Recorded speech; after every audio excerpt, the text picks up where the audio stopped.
शब्दाच्या जातीपैकी 4 विकारी शब्द आपण बघितले। आता अविकारी शब्दाकडे जाऊ।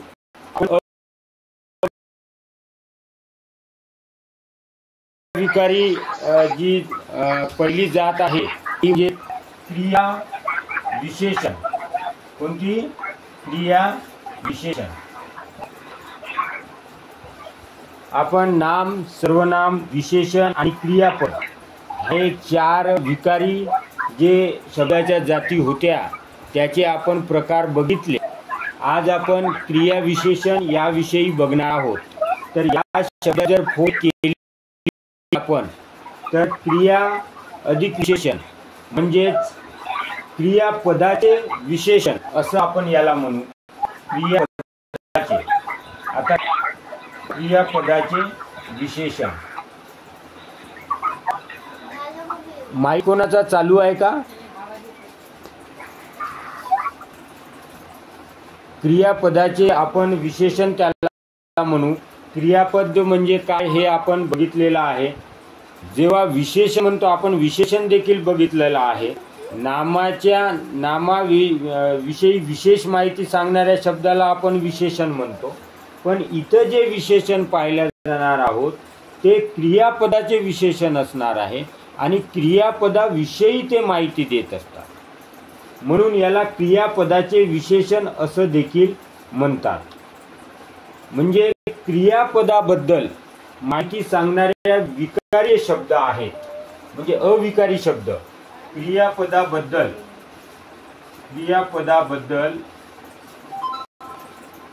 माहिती सांगणारे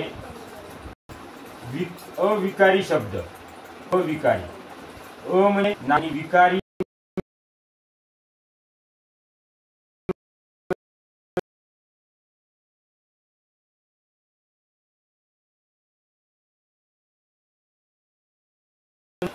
बदल म्हणजे बदल होत नाही।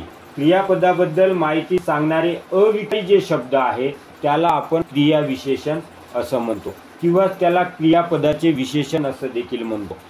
तसंच या क्रिया विशेषण या शब्दाची फोड केल्यानंतर त्या वाक्यामधील त्या क्रियापदाचा गुण किंवा क्रियापद किंवा प्रकाराचा बोध होतो।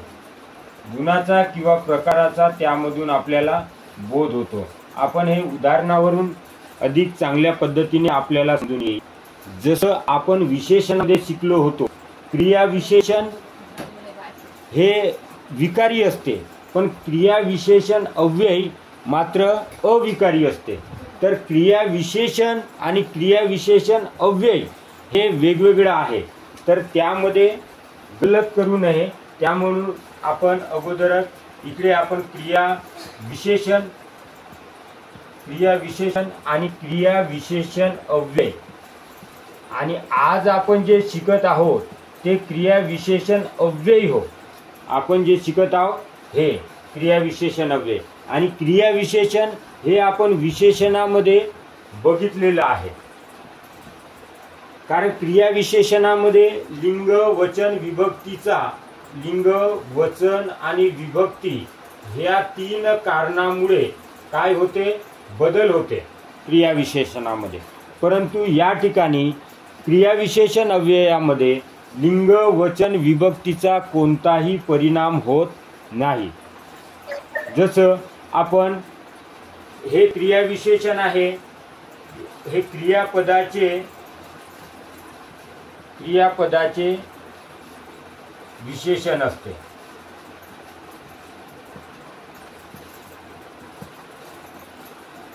आणि क्रिया विशेषण अव्यय म्हणजे क्रियापदाबद्दल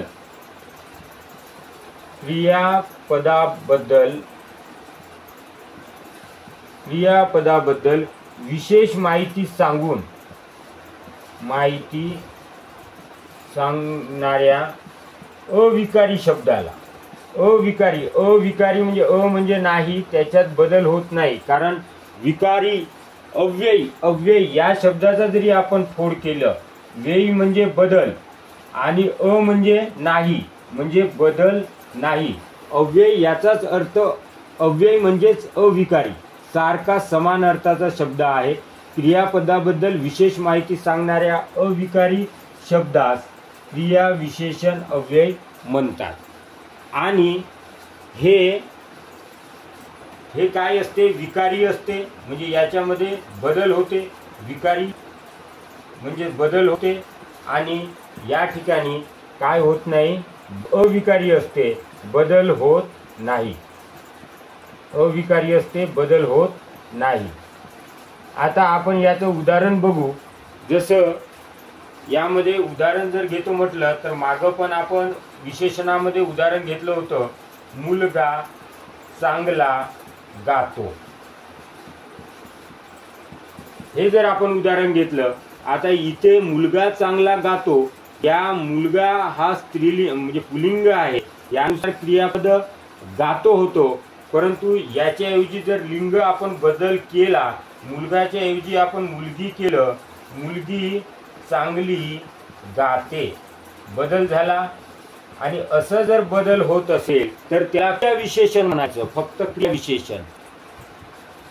पण इथं आपण जर उदाहरण घेतलं, मुलगा जलद धावतो. मुलगा कसा धावतो? मुलगा जलद धावतो. तर जलद येतं. जर समजा आपण लिंगही जरी बदल केलं, मुलगाच्या ऐवजी आपण मुलगी जरी केलं, तरी मुलगी जलद धावते.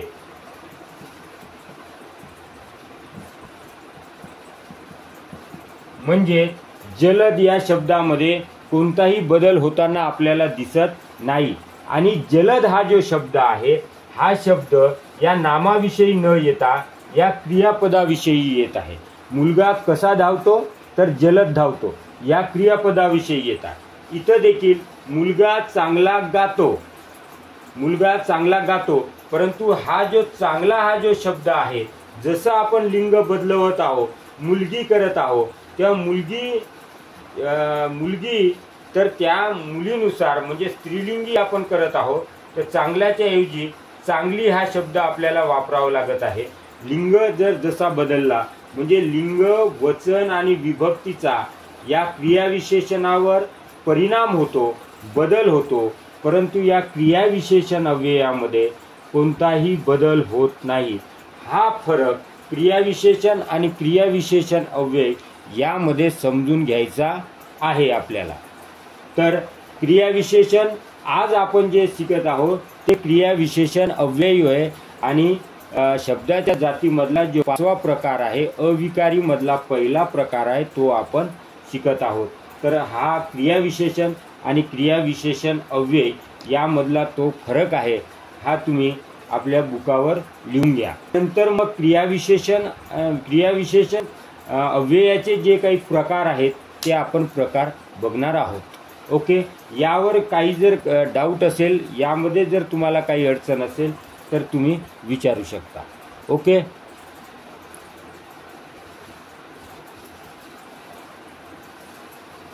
थोडं रिपीट कराल का? थोडं रिपीट करा. काय म्हटले सर? थोडं रिपीट करा बरं, थोडं नेटवर्क ऐकायला नाही आलं. बरं बरं. आपण आज क्रियाविशेषण अव्यय बघत आहोत. परंतु क्रियाविशेषण हा जो शब्द आहे, विशेषणामध्ये पण देखील आपण हा टॉपिक थोडासा घेतलेला होता. क्रियाविशेषण या शब्दाची जर आपण फोड केली तर त्या क्रियापदाचे विशेषण असं त्याला म्हणतात. म्हणजेच क्रियाविशेषण हे जास्तीत जास्त क्रियापदाबद्दल माहिती सांगणारे अविकारी शब्द आहेत. बरोबर. माईक कोणाचा चालू आहे सर? माझं चालू होतं. क्रियापदाबद्दल माहिती सांगणारे जे अविकारी शब्द आहेत त्याला क्रियाविशेषण अव्यय म्हणतात. गुणाचा किंवा प्रकाराचा बोध यामध्ये होतो. क्रियाविशेषण आणि क्रियाविशेषण अव्यय. क्रियाविशेषणामध्ये लिंग, वचन, विभक्तीचा परिणाम होतो. आणि क्रियाविशेषण हे विकारी आहेत, म्हणजे याच्यामध्ये बदल होतो. आपण उदाहरण घेतलं, मुलगा चांगला गातो. आणि चांगला हा जो शब्द आहे, या मुलाविषयी न सांगता ह्या गातो या क्रियापदाविषयी आपल्याला माहिती सांगत आहेत. तर जसं याचं लिंग आपण बदलवतो तेव्हा मुलगी चांगली गाते असं होते. परंतु क्रियाविशेषण अव्ययामध्ये क्रियापदाबद्दल विशेष माहिती सांगणाऱ्या अविकारी शब्दाला क्रियाविशेषण म्हणतो आपण. आणि ते अविकारी असतात, त्यामध्ये कोणताही बदल होत नाही. उदाहरणार्थ मुलगा जलद धावतो, मुलगाच्या ऐवजी आपण मुलगी जरी शब्द प्रयोग केला तरी जलद हा शब्द यामध्ये कोणताही बदल होत नाही, कारण जलद हा शब्द क्रियाविशेषण अव्यय आहे. तो कसा धावतो? जलद धावतो. कसा धावतो? तो क्रियाविशेषण अव्यय ओळखण्याची वृत्ती अशी आहे की ती घटना ती कधी घडली, केव्हा घडली, कशी घडली, हे जर प्रश्न त्या वाक्याला जर आपण विचारलं तर क्रियाविशेषण अव्यय आपल्याला सापडते आणि ते क्रियाविशेषण अव्यय आपल्याला ओळखता येते. तर हे फक्त क्रियाविशेषण आणि क्रियाविशेषण अव्यय याच्यामधला फरक फक्त सांगितलेला आहे. अजूनपर्यंत आपण क्रियाविशेषण अव्ययाकडे जायचेच आहोत. ओके, आता क्रियाविशेषण अव्ययाकडे आपण जाणार आहोत. फक्त आता इथं क्रियाविशेषण आणि क्रियाविशेषण अव्यय यामधला फरक तुम्हाला कळला का हे फक्त सांगायचं आहे, हे जाणायचं आहे. Okay sir. Okay sir. Okay. हा, आता दिसतंय सर की मोठी केली, खालचं वगैरे दिसतंय? हो दिसत आहे. हा हा, लिहा. आपण आता क्रियाविशेषण अव्ययाकडे जाऊ. क्रियाविशेषण अव्यय घेऊ.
ओके, पुसू का मी?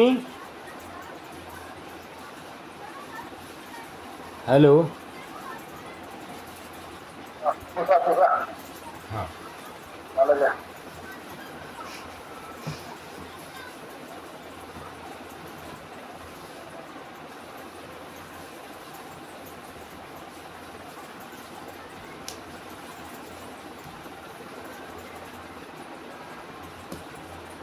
क्रियाविशेषण अव्यय याचे आपल्याला मुख्य दोन प्रकार आहेत.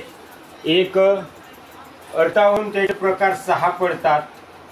अर्थावरून प्रकार 6 पडतात आणि स्वरूपावरून प्रकार 3 पडतात. स्वरूपावरून प्रकार 3 पडतात. अर्थावरून पहिला कालदर्शक क्रियाविशेषण अव्यय. क्रिया लिहितो आणि अव्यय लिहितो, क्रियाविशेषण अव्यय. दुसरा आहे स्थलदर्शक क्रियाविशेषण अव्यय. तिसरा आहे रीतिवाचक क्रियाविशेषण अव्यय. चौथा आहे परिणामवाचक.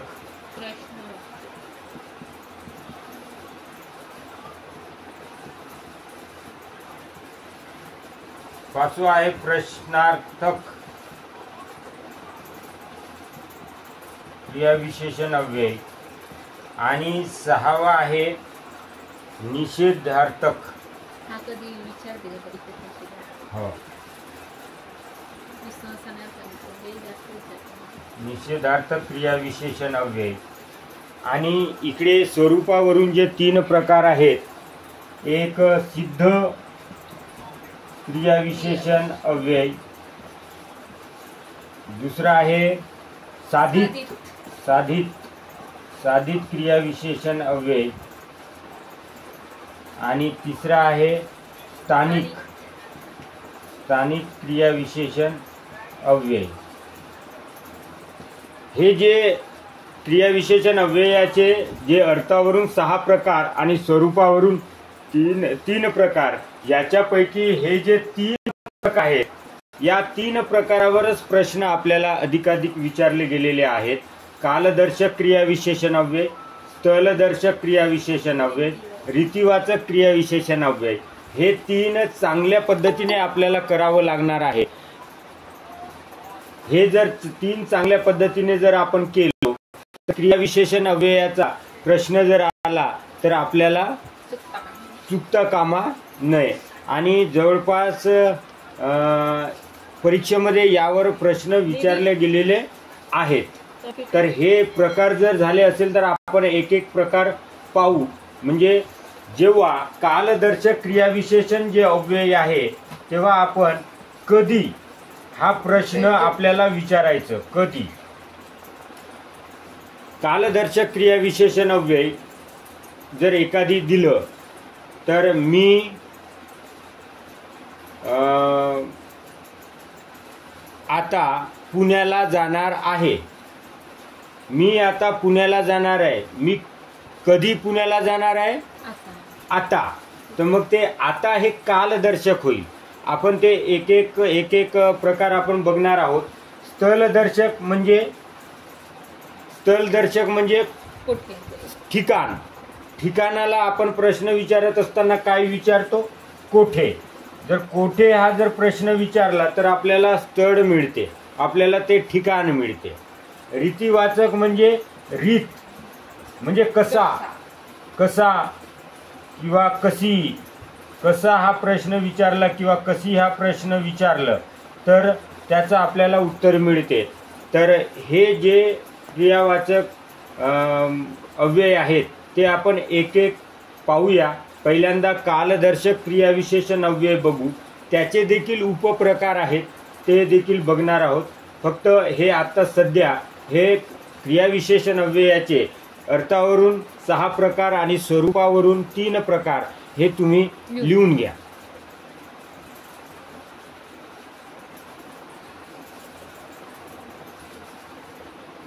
लिहून झालं की सांगा, म्हणजे पुसायला नाही का.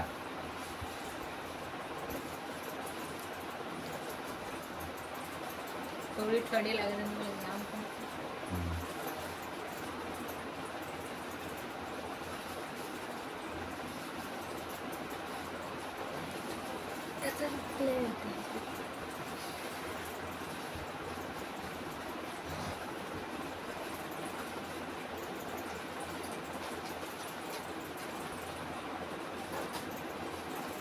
हे आपण भरलं होतं, हे नाही घेतो.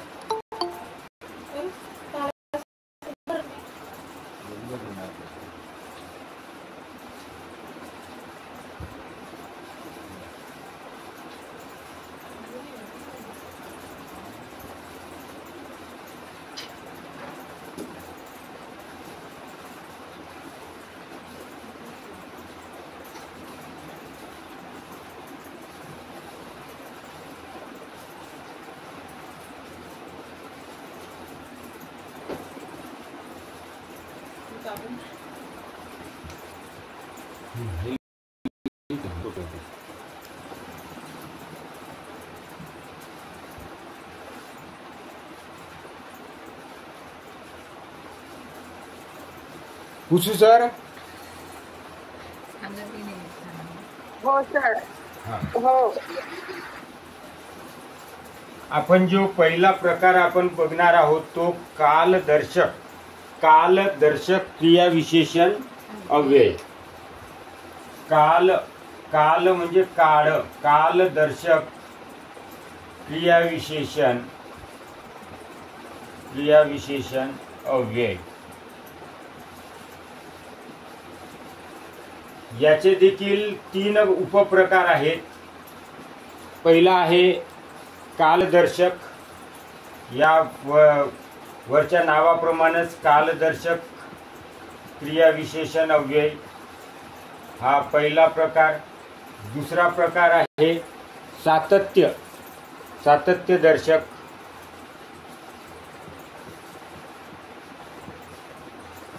सातत्यदर्शक क्रियाविशेषण अव्यय. आणि तिसरा आहे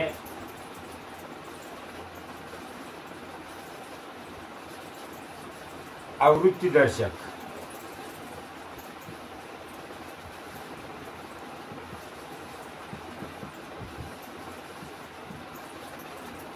कालदर्शक क्रियाविशेषण अव्ययाचे हे 3 उपप्रकार आहेत.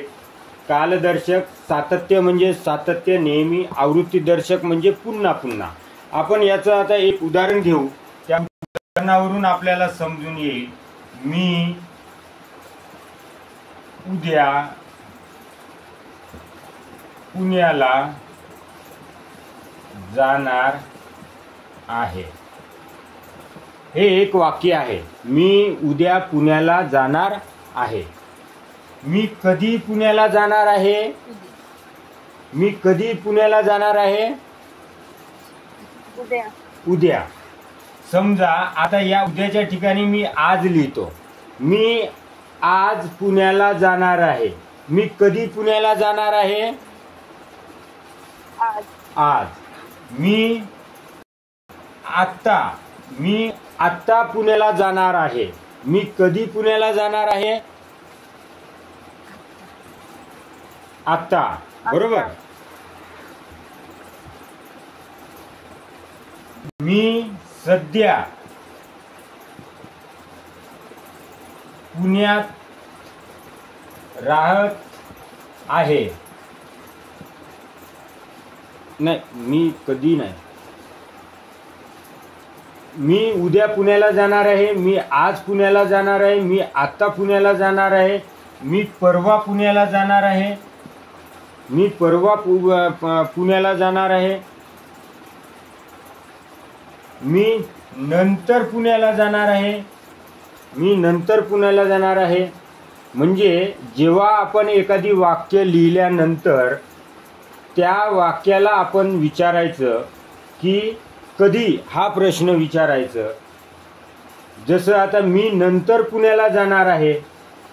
मी कधी पुण्याला जाणार आहे? नंतर.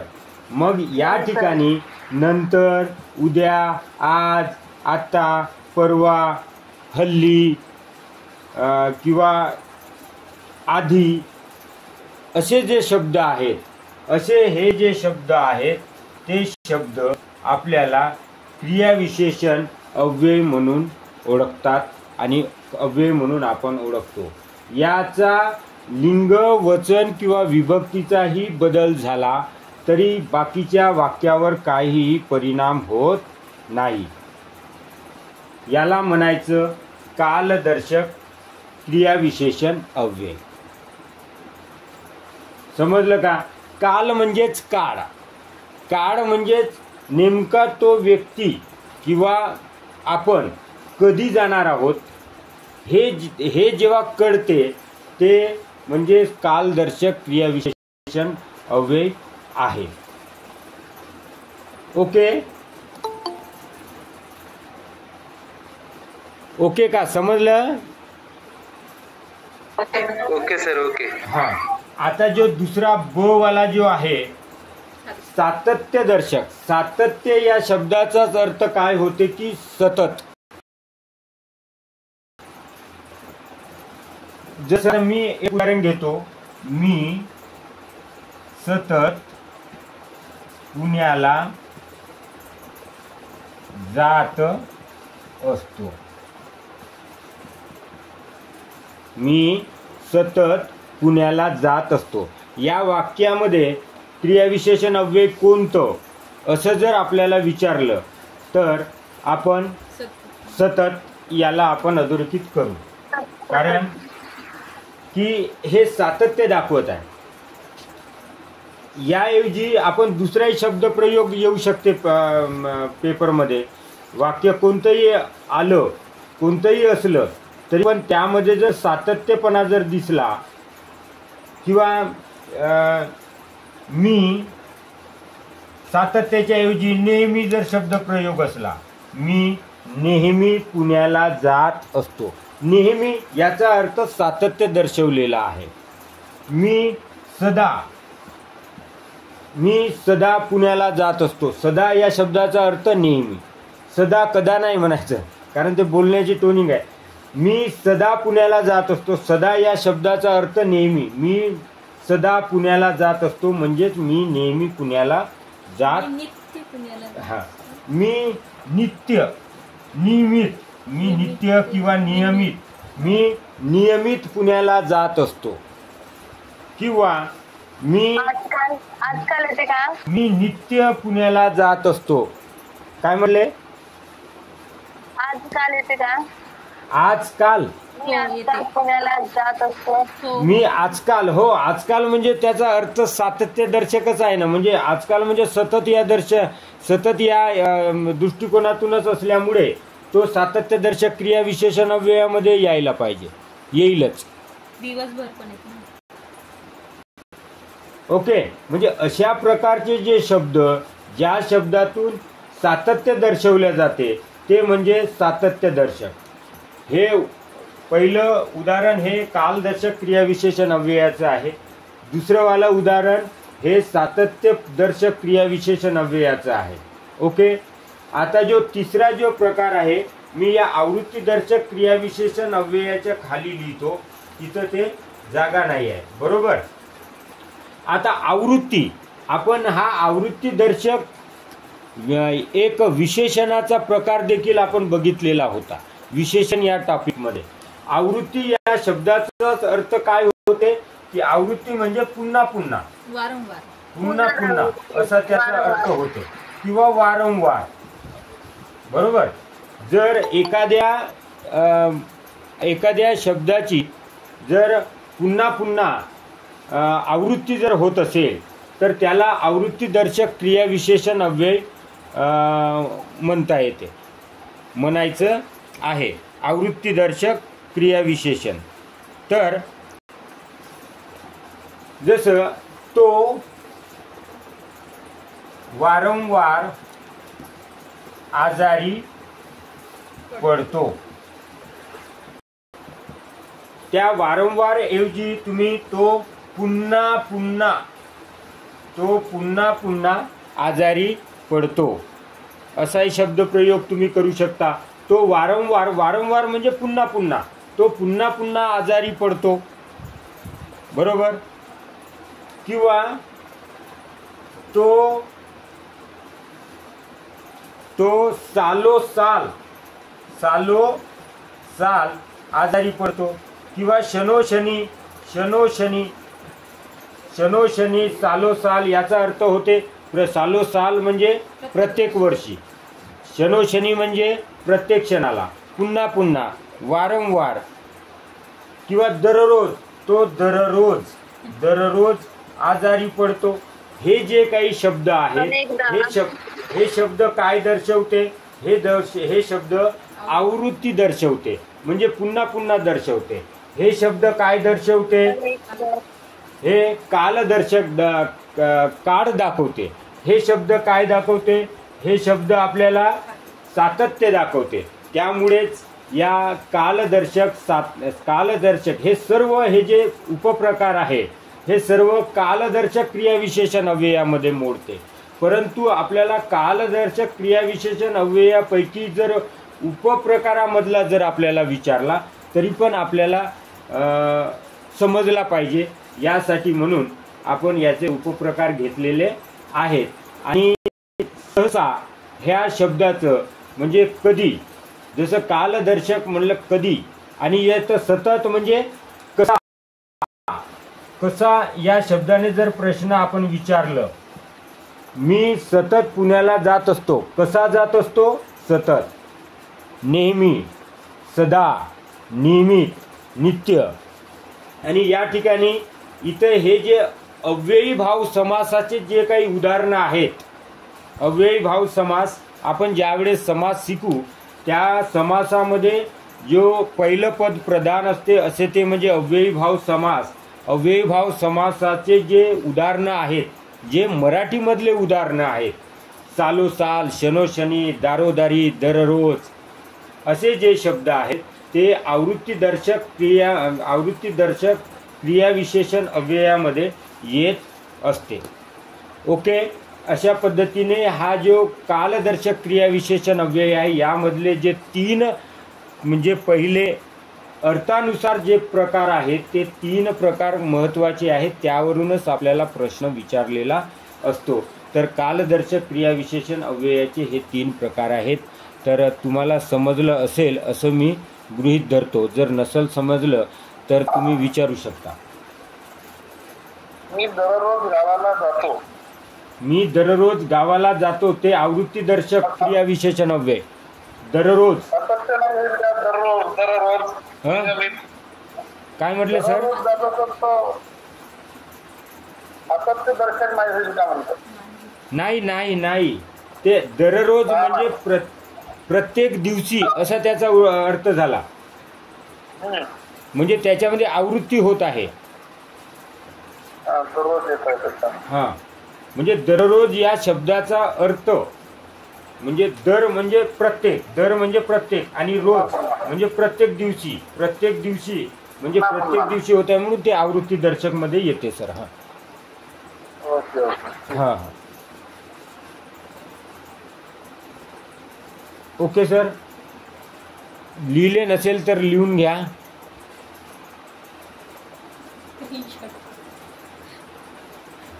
स्क्रीनशॉट मारता येत असेल तर स्क्रीनशॉट घ्या सर.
झालं सर.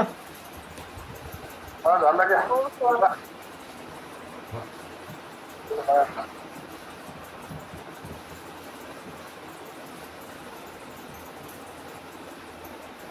आपला क्रियाविशेषण अव्ययाचा दुसरा प्रकार आहे तो म्हणजे स्थलवाचक.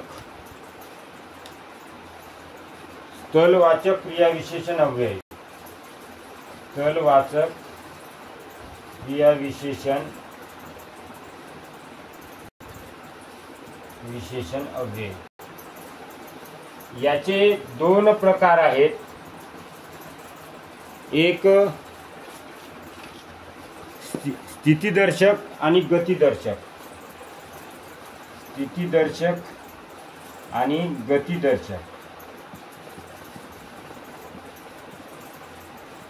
म्हणजे स्थल म्हणजे ठिकाण. स्थल म्हणजे ठिकाण.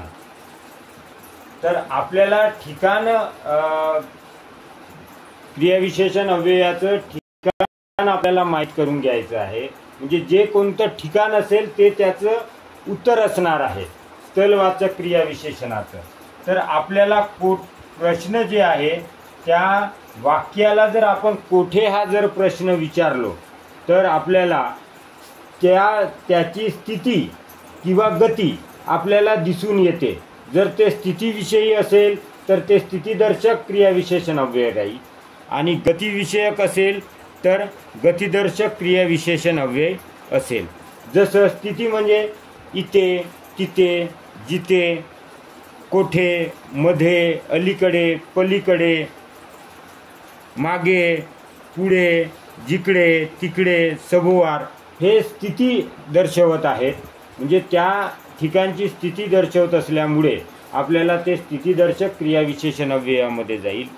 आणि गतिदर्शक म्हणजेच त्या शब्दशः अर्थाकडे जरी आपण गेलं तरी त्याचं उत्तर आपल्याला मिळून जाते. जसं दूर, गतिदर्शक त्याचे दूर, लांब, इकडून, तिकडून, इकडून तिकडून, मागून पुढून, वरून खालून हे जे शब्द आहेत हे त्याची गती दर्शवत आहेत. आणि स्थितीदर्शक म्हणजेच जसं इथे, तिथे, इथे, तिथे, वर, खाली, जिथे, वर, खाली, जिथे, अलीकडे, पलीकडे, मागे, पुढे हे जर शब्द जर आले तर ते स्थलवाचक क्रियाविशेषण अव्ययामध्ये जाईल. आता याचे जर आपण आता उदाहरण जर घेतो म्हटलं तर भरपूर उदाहरणं त्या स्थलवाचक क्रियाविशेषणाचे होईल. जसं परमेश्वर उदाहरण आपण जर घेतो म्हटलं तर तिथे कर माझे जुळती, तिथे कर माझे जुळती. आता तिथेच्या ठिकाणी तुम्ही इथे हा शब्द प्रयोग करू शकता. इथे कर माझे जुळती, कोठे कर माझे जुळती, तिथे. कोठे कर माझे जुळती, इथे. कोठे कर माझे जुळती, जिथे. कोठे कर माझे जुळती, वर. कोठे कर माझे जुळती, खाली. कोठे कर माझे जुळती, अलीकडे किंवा पलीकडे. अशा पद्धतीने आपले हे जे काही शब्द येईल ते शब्द काय होईल, स्थितीदर्शक क्रियाविशेषण अव्यय होईल. जर समजा आपण दुसरं उदाहरण घेतो म्हटलं तर येथून नदी जवळ आहे. इथून नदी जवळ आहे. आता आपल्याला येथून नदी जवळ आहे, येथून. कोठून नदी जवळ आहे, इकडून नदी जवळ आहे, इकडून. कोठून नदी जवळ आहे, तिकडून नदी जवळ आहे. कोठून नदी जवळ आहे, पुढून नदी जवळ आहे. कुठून नदी जवळ आहे, मागून नदी जवळ आहे. कुठून नदी जवळ आहे, खालून नदी जवळ आहे. म्हणजे अशा पद्धतीचे जे प्रश्न येतात ते गतिदर्शक स्थलवाचक क्रियाविशेषण अव्ययामध्ये येईल. आणि या क्रियाविशेषण अव्ययामध्ये जे प्रश्न TET विचारण्यात आलेले आहेत ते प्रश्न मीनाक्षी मॅडमने काढलेले आहेत. परंतु 2च वर्षाचे प्रश्न काढलेले असल्यामुळे तो आपण घेतलेले नाही. तरी पण ते आपण उद्याला घेऊ. पण याच्यावर प्रश्न आलेले आहेत. तर हा जो दुसरा प्रकार आहे स्थलवाचक क्रियाविशेषण अव्यय.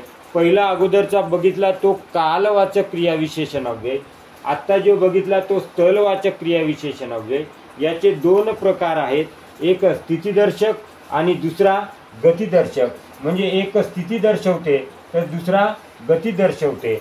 आपण त्याचे उदाहरण घेतलं आणि तिथे कर माझे जुळती. आता कोठे कर माझे जुळती याला चांगलं अधोरेखित करून ठेवा की त्या वाक्याला आपल्याला कोठे हा प्रश्न विचारायचा आहे. कोठे कर माझे जुळती तिथे कर माझे जुळती. अशा पद्धतीने आपल्याला उदाहरण घेता येईल आणि ते स्थलवाचक क्रियाविशेषण अव्यय आपल्याला ओळखता येईल. ओके. स्थलवाचक क्रियाविशेषण अव्ययामध्ये काही अडचण आहे असेल तर सर बोला, सांगा सर.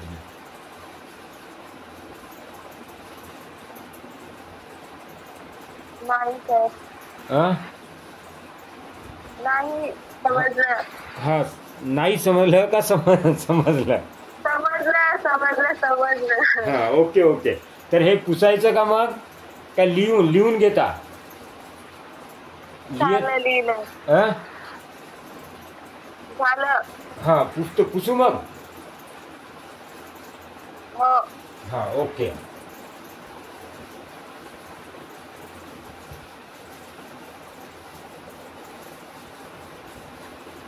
जो तिसरा जो प्रकार आहे तो रीतिवाचक क्रियाविशेषण अव्यय. तिसरा जो प्रकार आहे तो रीतिवाचक. आता रीती या शब्दाकडे आपण अगोदर जेव्हा जो प्रश्न असते की नाही, आपण ज्या वेळेस प्रश्न आपल्या डोळ्यासमोर येतो तेव्हा त्याचा पहिल्यांदा शब्दशः अर्थ काय होतो तो पहिल्यांदा समजून घ्यायचं. म्हणजे ते जर आपल्याला प्रश्न समजला तर उत्तर देणं कधीही सोपं राहते. रीतिवाचक क्रियाविशेषण अव्यय. तर रीती म्हणजे काय होते? रीत आपण म्हणत नाही का, रीत म्हणजे याची रीत बरोबर नाही म्हणतो. म्हणजे रीत या शब्दाचा अर्थ काय होते? रीत म्हणजेच पद्धत.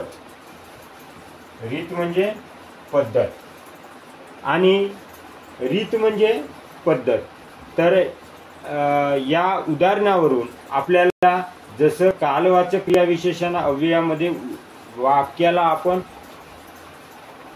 कधी हा प्रश्न विचारत होतो, स्थलवाचक मध्ये कोठे हा प्रश्न विचारत होतो, रीतिवाचक मध्ये आपल्याला कशी किंवा कसा हा आहे त्याला उत्तर मिळवायचं आहे. तर या रीतिवाचक क्रियाविशेषण अव्यय आपण याचे देखील 3 प्रकार आहेत. याचे देखील 3 प्रकार आहेत. एक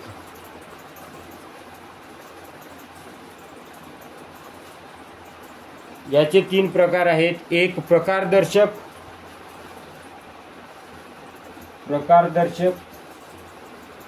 दुसरा आहे अनुकरण दर्शक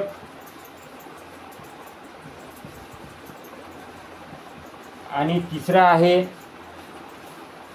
निश्चयार्थक. दुसरा कोणता सर? बरोबर. अनुकरण दर्शक. अनुकरण दर्शक,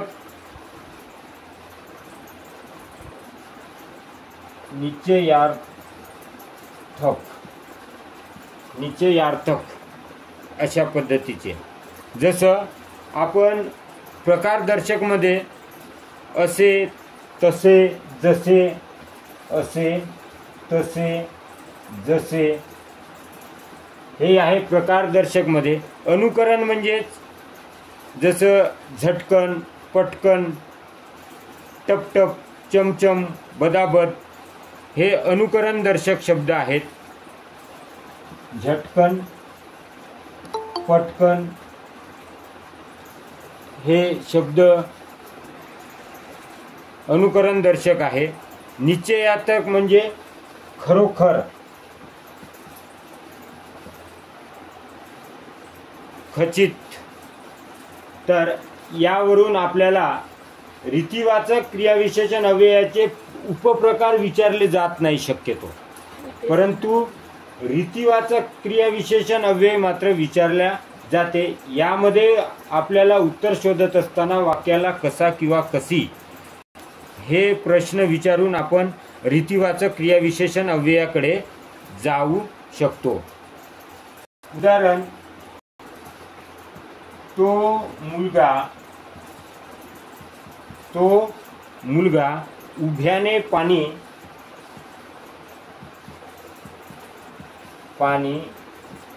गटा पितो. कसा पितो? तो मुलगा उभ्याने पाणी कसा पितो? गटा पितो. कसा पितो? गटा पितो.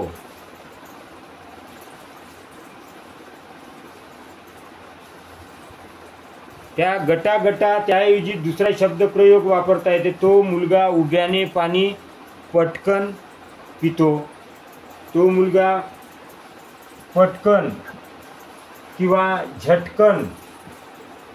तो मुलगा उभ्यानं पाणी झटकन पितो किंवा चटकन पितो. अशा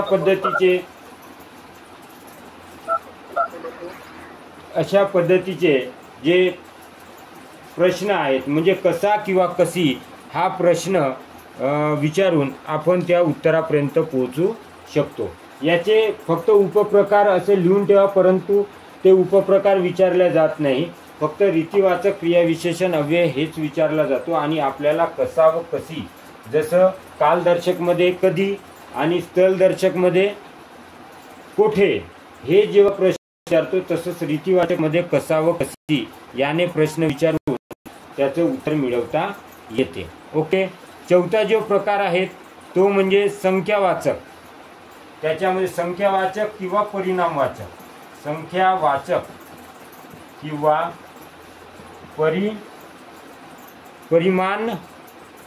परिमाणवाचक क्रियाविशेषण अव्यय. हे आपल्याला बघितल्याबरोबर आपण ते ओळखू शकतो, कारण की त्यामध्ये संख्या दिलेली असते किंवा सातत्य मधले जे कालदर्शक क्रियाविशेषण अव्ययामधले जे शब्द आहेत ते शब्द देखील या संख्यावाचक किंवा परिमाणवाचक क्रियाविशेषण अव्ययामध्ये येऊ शकतात. मी मुलीला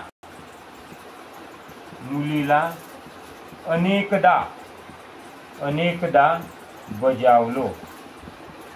आता यामध्ये अनेकदा, कितीदा, संख्यावाचक क्रियाविशेषण अव्यय ओळखत असताना कितीदा हा प्रश्न विचारायचा. कितीदा म्हणजे त्याचं आपल्याला उत्तर मिळते. मी मुलीला अनेकदा बजावलो. मी मुलीला नेहमी बजावतो. जसं अनेकदा, नेहमी, सदा, भरपूरदा, भरपूरदा असे जे शब्द येतात ते संख्यावाचक किंवा परिमाणवाचक क्रियाविशेषण अव्ययामध्ये ते मोडते. आणि पाचवा आणि सहावा प्रकार जो आहे तो खूपच सोपा आहे. प्रश्नार्थक म्हणजे त्यांना प्रश्न विचारला असेल तर ते प्रश्नार्थक लिहूनच घेतो, कारण की ते सोपंच आहे. म्हणजे प्रश्नार्थक क्रियाविशेषण अव्यय त्याच्यामध्ये फक्त प्रश्न विचारलेला असतो. याचं जर आपण उदाहरण जर घेतो म्हटलं, तुम्ही आमच्याकडे याल का? तुम्ही आमच्याकडे याल का? म्हणजे आणि प्रश्नार्थक चिन्ह काला अधोरेखित केले. इथं का हा जे आहे प्रश्नार्थक क्रियाविशेषण अव्यय आहे. आणि निषेधार्थक क्रियाविशेषण म्हणजे त्यामध्ये निषेध दर्शवलेला असतो, त्यामुळे न किंवा ना जेव्हा येईल तो निषेधार्थक क्रियाविशेषण अव्यय होईल. ओके. हे तीन जे क्रियाविशेषण अव्यय आहे वरचे जे तीन सांगितले ते तीन खूप महत्त्वाचे आहेत. त्याच्यावरच प्रश्न विचारलेले असतात. आणि जे स्वरूपदर्शक जे बघितले ते सिद्ध, साधित आणि स्थानिक त्याच्यावर प्रश्न सहसा विचारले जात नाही. त्यामुळे ते आपण ड्राफ्ट देऊ, कारण ते शिकायची काही गरजच नाही. त्यावर ते प्रश्न काही विचारले जात नाही. याच्यावर देखील विचारल्या जात नाही, फक्त ते 3 याच्यावर विचारतात. त्यामुळेच आपण ते 3 चांगल्या पद्धतीने हे करण्याचा प्रयत्न केला. याच्याविषयी जर काही डाऊट असेल तर तुम्ही विचारू शकता. ओके.